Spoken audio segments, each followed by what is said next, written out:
श्रीमद् वाल्मीकि रामायण, उसमें पहला बालकांड, उसमें 14वां सर्ग। महाराज दशरथ के द्वारा अश्वमेघ यज्ञ का सांगोपांग अनुष्ठान। इधर वर्ष पूरा होने पर यज्ञ संबंधी अश्व भूमंडल में भ्रमण करके लौट आया। फिर सरयू नदी के उत्तर तट पर राजा का यज्ञ आरंभ हुआ। महामनस्वी राजा दशरथ के उस अश्वमेघ नामक महायज्ञ में ऋष्यशृंग को आगे करके श्रेष्ठ ब्राह्मण यज्ञ संबंधी कर्म करने लगे। यज्ञ करने वाले सभी ब्राह्मण वेदों के पारंगत विद्वान थे, अतः वे न्याय तथा विधि के अनुसार सब कर्मों का उचित रीति से संपादन करते थे और शास्त्र के अनुसार किस क्रम से किस समय कौन सी क्रिया करनी चाहिए इसको स्मरण रखते हुए प्रत्येक कर्म में प्रवृत्त होते थे।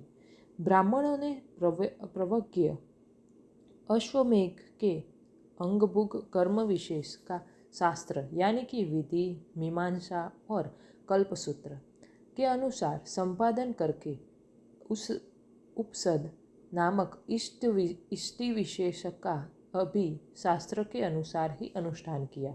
तत्पश्चात शास्त्रीय उपदेश से अधिक जो अतिविदेशतः प्राप्त कर्म है उस सब का भी विधिवत संपादन किया। तदंतर कर्मों के अंगभूत देवताओं का पूजन करके हर्ष में भरे हुए उन सभी मुनिवरों ने विधि पूर्वक प्रातः सवन आदि अर्थात प्रातः सवन, माध्यान्ह सवन तथा तृतीय सवन कर्म किए। इंद्र देवता को विधिपूर्वक हविष्य का भाग अर्पित किया गया। पाप निवर्तक राजा सोम यानी कि सोमलता का रस निकाला गया। फिर क्रमशः माध्यान्ह सवन का कार्य प्रारंभ हुआ।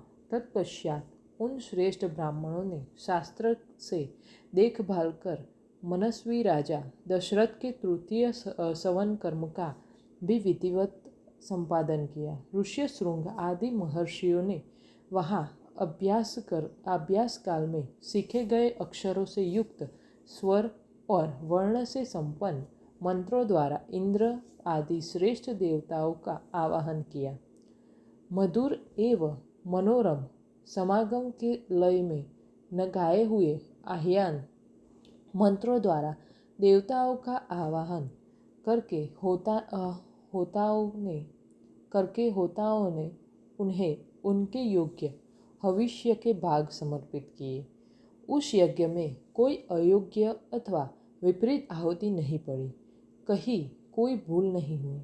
अनजाने में भी कोई कर्म छूटने नहीं पाया, क्योंकि वहाँ सारा कर्म मंत्रोच्चारण पूर्वक संपन्न होता दिखाई देता था। महर्षियों ने सब कर्म क्षेम युक्त एवं निर्विघ्न परिपूर्ण किए। यज्ञ के दिनों में कोई भी ऋतुज थका, मांदा या भूखा प्यासा नहीं दिखाई देता था। उसमें कोई भी ब्राह्मण ऐसा नहीं था जो विद्वान न हो अथवा जिसके 100 से कम शिष्य या सेवक रहे हो। उस यज्ञ में प्रतिदिन ब्राह्मण भोजन करते थे, यानी कि क्षत्रिय और वैश्य भी भोजन पाते थे तथा शूद्रों को भी भोजन उपलब्ध होता था। तापस और श्रमण भी भोजन करते थे। बूढ़े, रोगी, स्त्रियां तथा बच्चे भी यथेष्ट भोजन पाते थे। भोजन इतना स्वादिष्ट होता था कि निरंतर खाते रहने पर भी किसी का मन नहीं भरता था। अन्न दो, नाना प्रकार के वस्त्र दो, अधिकारियों की ऐसी आज्ञा पाकर कार्यकर्ता लोग बारंबार वैसा ही करते थे। वहाँ प्रतिदिन विधिवत पके हुए अन्न के बहुत से पर्वतों जैसे ढेर दिखाई देते थे। महामनस्वी राजा दशरथ के उस यज्ञ में नाना देशों से आए हुए स्त्री पुरुष अन्नपान द्वारा भलीभांति तृप्त किए गए थे। श्रेष्ठ ब्राह्मण भोजन विधिवत बनाया गया है, बहुत स्वादिष्ट है, ऐसा कहकर अन्न की प्रशंसा करते थे। भोजन करके उठे हुए लोगों के मुख से राजा सदा ही सुनते थे कि हम लोग खूब तृप्त हुए, आपका कल्याण हो। वस्त्र आभूषणों से अलंकृत हुए पुरुष ब्राह्मणों को भोजन परोसते थे और उन लोगों की जो दूसरे लोग सहायता करते थे, उन्होंने भी विशुद्ध मणिमय कुंडल धारण कर रखे थे। एक सवन समाप्त करके दूसरे सवन में आरंभ होने से पूर्व जो अवकाश मिलता था, उसमें उत्तम वक्ता गीर ब्राह्मण एक दूसरे को जीतने की इच्छा से बहुत तेरे युक्तिवाद उपस्थित करते हुए शास्त्रार्थ करते थे। उस यज्ञ में नियुक्त हुए कर्म कुशल ब्राह्मण प्रतिदिन शास्त्र के अनुसार सब कार्यों का संपादन करते थे। राजा के उस यज्ञ में कोई भी सदस्य ऐसा नहीं था जो व्याकरण आदि छंदों अंगों का ज्ञाता न हो, जिसमें ब्रह्मचर्य व्रत का पालन न किया हो, तथा जो भूषित न हो। वहाँ कोई ऐसा द्विज नहीं था जो वाद विवाद में कुशल न हो। जब यूप खड़ा करने का समय आया, तब बेल की लकड़ी के 6 यूप गाड़े गए। उतने ही खैर के यूप खड़े किए गए तथा पलाश के भी उतने ही यूप थे जो बिल्व निर्मित यूपों के साथ खड़े किए गए थे। बहेड़े के वृक्ष का एक यूप अश्वमेध यज्ञ के लिए विहित थे। देवदारू के बने हुए यूप का भी विधान है, परंतु उसकी संख्या न 1 है न 6। देवदारू के 2 ही यूप विहित है। दोनों बाहें फैला देने पर जितनी दूरी होती है, उतनी ही दूरी पर वे दोनों स्थापित किए गए थे। यज्ञ कुशल शास्त्रज्ञ ब्राह्मणों ने ही इन सब यूपों का निर्माण कराया था। उस यज्ञ की शोभा बढ़ाने के लिए उन सब में सोना जड़ा गया था। पूर्वोक्त 21 यूप 21 अनंती ऊंचे बनाए गए थे। उन सबको पृथक पृथक 21 कपड़ों से अलंकृत किया गया था। कारीगरों द्वारा अच्छी तरह बनाए गए वे सभी सुंदर यूप विधिपूर्वक स्थापित किए गए थे। वे सब के सब 8 कोणों से सुशोभित थे। उसकी आकृति सुंदर एवं चिकनी थी। उन्हें वस्त्रों से ढक दिया गया था और पुष्प चंदन से उनकी पूजा की गई थी। जैसे आकाश में तेजस्वी सप्तर्षियों की शोभा होती है, उसी प्रकार यज्ञ मंडप में वे दीप्ति यूपी सुशोभित होते हैं। सूत्र ग्रंथों में बताए अनुसार ठीक माप से ईंटें तैयार कराई गई थी। उन ईंटों के द्वारा यज्ञ संबंधी शिल्पी कर्म में कुशल ब्राह्मणों ने अग्नि का चयन किया था। राजसी महाराज दशरथ के यज्ञ में चयन द्वारा संपादित अग्नि की कर्मकांड कुशल ब्राह्मणों द्वारा शास्त्र विधि के अनुसार स्थापना की गई। उस अग्नि की आकृति दोनों पंख और पूंछ फैलाकर नीचे देखते हुए पूर्वाभिमुख खड़े हुए गरुड़ की सी प्रतीत होती थी। सोने की ईंटों से पंख का निर्माण होने से उस गरुड़ के पंख सुवर्णमय दिखाई देते थे। प्रकृत अवस्था में चित्य अग्नि के 6 प्रस्तार होते हैं, किंतु अश्वमेध यज्ञ में उसका प्रस्तार 3 गुना हो जाता है। इसलिए वह गरुड़ाकृति अग्नि 18 प्रस्तारों से युक्त थी। वहाँ पूर्वोक्त यूपों में शास्त्र विहित पशु, सर्प और पक्षी विभिन्न देवताओं के उद्देश्य से बांधे गए थे। सामृत कर्म में यज्ञीय अश्व तथा कूर्म आदि जलचर जंतु जो वहाँ लाए गए थे, ऋषियों ने उन सबको शास्त्र विधि के अनुसार पूर्वोक्त यूपों में बांध दिया। उस समय उन यूपों में 300 पशु बांधे हुए थे तथा राजा दशरथ का वह उत्तम अश्वरंत भी वहाँ बांधा गया था। रानी कौशल्या ने वहाँ प्रोक्षर आदि के द्वारा सब ओर से उस अश्व का संस्कार करके बड़ी प्रसन्नता के साथ 3 तलवारों से उसका स्पर्श किया।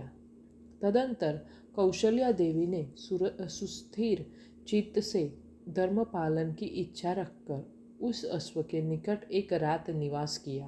तत्पश्चात होता अर्धयु और उन्द्राता ने राजा की क्षत्रिय जातीय महिषी कौशल्या, वैश्य जातीय स्त्री वावाता तथा शूद्र जातीय स्त्री परिवृत, इन सबके साथ हाथ से उस अश्व का स्पर्श कराया। इसके बाद परम चतुर जितेंद्रिय ऋत्विक ने विधि पूर्वक अश्वकंद के गुंदे को निकालकर शास्त्रोक्त रीति से पकाया। तत्पश्चात उस गुदे की आहुति दी गई। राजा दशरथ ने अपने पाप को दूर करने के लिए ठीक समय पर आकर विधि पूर्वक उसके धुएं की गंध को सूंघा। उस अश्वमेध यज्ञ के अंगभूत जो हवनीय पदार्थ थे, उन सबको लेकर समस्त 16 ऋत्विज ब्राह्मण अग्नि में विधिवत आहुति देने लगे। अश्वमेध के अतिरिक्त अन्य यज्ञों में जो हवि दी जाती है वह पाकर की शाखाओं में रखकर दी जाती है, परंतु अश्वमेध यज्ञ का हविष्य बेत की चटाई में रखकर देने का नियम है। कल्पसूत्र और ब्राह्मण ग्रंथों के द्वारा अश्वमेध के 3 सविनय दिन बताए गए हैं।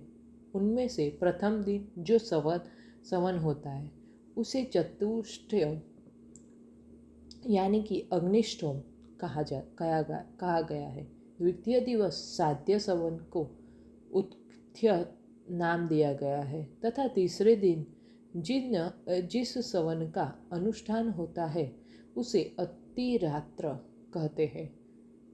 उसमें शास्त्रीय दृष्टि से विहित बहुत से दूसरे कृतु भी संपन्न किए गए हैं। ज्योतिष्ठोम, आयुष्ठोम यज्ञ 2 बार, अतिरात्र यज्ञ 5वां अभिजीतम, 6ठा विश्वजीत तथा 7वें 8वें आप्तोर्याम, ये सब के सब महाकृत माने गए हैं जो अश्वमेध के उत्तर काल में संपादित हुए। अपने कुल की वृद्धि करने वाला राजा दशरथ ने यज्ञ पूर्ण होने पर होता को दक्षिणा रूप में अयोध्या से पूर्व दिशा का सारा राज्य सौंप दिया। अध्वर्यु को पश्चिम दिशा तथा ब्रह्मा को दक्षिण दिशा का राज्य दे दिया। इसी तरह उद्वाता को उत्तर दिशा की सारी भूमि दे दी। पूर्व काल में भगवान ब्रह्मा जी ने जिसका अनुष्ठान किया था उस अश्वमेध नामक यज्ञ में ऐसी ही दक्षिणा का विधान किया गया है। इस प्रकार विधि पूर्वक यज्ञ समाप्त करके अपने कुल की वृद्धि करने वाले पुरुष शिरोमणि राजा दशरथ ने ऋत्विजों को सारी पृथ्वी दान कर दी। यो दान देकर इक्ष्वाकु कुल नंदन श्रीमान महाराज दशरथ के हर्ष की सीमा न रही, परंतु समस्त ऋत्विज उन निष्पाप नरेश से इस प्रकार बोले, महाराज अकेले आप ही इस संपूर्ण पृथ्वी की रक्षा करने में समर्थ है। हम में इसके पालन की शक्ति नहीं है, अतः भूमि से हमारा कोई प्रयोजन नहीं है। भूमिपाल हम तो सदा वेदों के स्वाध्याय में ही लगे रहते हैं। इस भूमि का पालन हमसे नहीं हो सकता, अतः आप हमें यहाँ इस भूमि का कुछ निष्क्रिय यानी कि मूल्य ही दे दे। नृपश्रेष्ठ मणि, रत्न, सुवर्ण, गौ अथवा जो भी वस्तु यहाँ उपस्थित हो वही हमें दक्षिणा रूप से दे दीजिए। इस धरती से हमें कोई प्रयोजन नहीं है। वेदों के पारगामी विद्वान ब्राह्मणों के ऐसा कहने पर राजा ने उन्हें 10 लाख गौवें प्रदान की, 10 करोड़ स्वर्ण मुद्रा तथा उससे चौगुनी रत्न मुद्रा अर्पित की। तब उस समस्त ऋत्विजों ने एक साथ होकर वह सारा धन मुनिवर ऋष्यशृंग तथा बुद्धिमान वशिष्ठ को सौंप दिया। तदंतर उन दोनों महर्षियों के सहयोग से उस धन का न्यायपूर्वक बंटवारा करके वे सभी श्रेष्ठ ब्राह्मण मन ही मन बड़े बड़े प्रसन्न हुए और बोले, महाराज, इस दक्षिणा से हम लोग बहुत संतुष्ट हैं। इसके बाद एकाग्र चित्त होकर राजा दशरथ ने अभ्यागत ब्राह्मणों को 1 करोड़ जाम्बू नंद सुवर्ण की मुद्राएं बांटी। सारा धन दे देने के बाद जब कुछ नहीं बच रहा, तब एक दरिद्र ब्राह्मण ने आकर राजा से धन की याचना की। उस समय उन रघुकुल नंदन नरेश ने उसे अपने हाथ का उत्तम आभूषण उतार कर दे दिया। तत्पश्चात जब सभी ब्राह्मण विधिवत संतुष्ट हो गए, उस समय उन पर स्नेह रखने वाले नरेश ने उन सबको प्रणाम किया। प्रणाम करते समय उनकी सारी इंद्रियां हर्ष से विहल हो रही थी। पृथ्वी पर पड़े हुए उन उदार नरवीर को ब्राह्मणों ने नाना प्रकार के आशीर्वाद दिए। तदंतर उस परम उत्तम यज्ञ का पुष्य फल पाकर राजा दशरथ के मन में बड़ी प्रसन्नता हुई। वह यज्ञ उनके सब पापों का नाश करने वाला तथा उन्हें स्वर्गलोक में पहुंचाने वाला था। साधारण राजाओं के लिए उस यज्ञ को आदि से अंत तक पूर्ण कर लेना बहुत ही कठिन था। यज्ञ समाप्त होने पर राजा दशरथ ने ऋष्यशृंग से कहा, उत्तम व्रत का पालन करने वाले मुनीश्वर, अब जो कर्म मेरी कुल परंपरा को बढ़ाने वाला हो, उसका संपादन आपको करना चाहिए।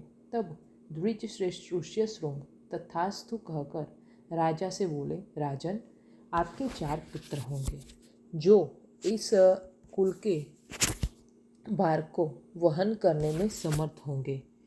उनका यह मधुर वचन सुनकर मन और इंद्रियों को संयम में रखने वाले महामना महाराज दशरथ ने प्रणाम करके बड़े हर्ष को प्राप्त हुए तथा उन्होंने ऋष्यशृंग को पुनः पुत्र प्राप्त कराने वाले कर्म का अनुष्ठान करने के लिए प्रेरित किया। इस प्रकार श्री वाल्मीकि निर्मित आर्ष रामायण आदि काव्य के बालकांड में 14वां सर्ग पूरा हुआ।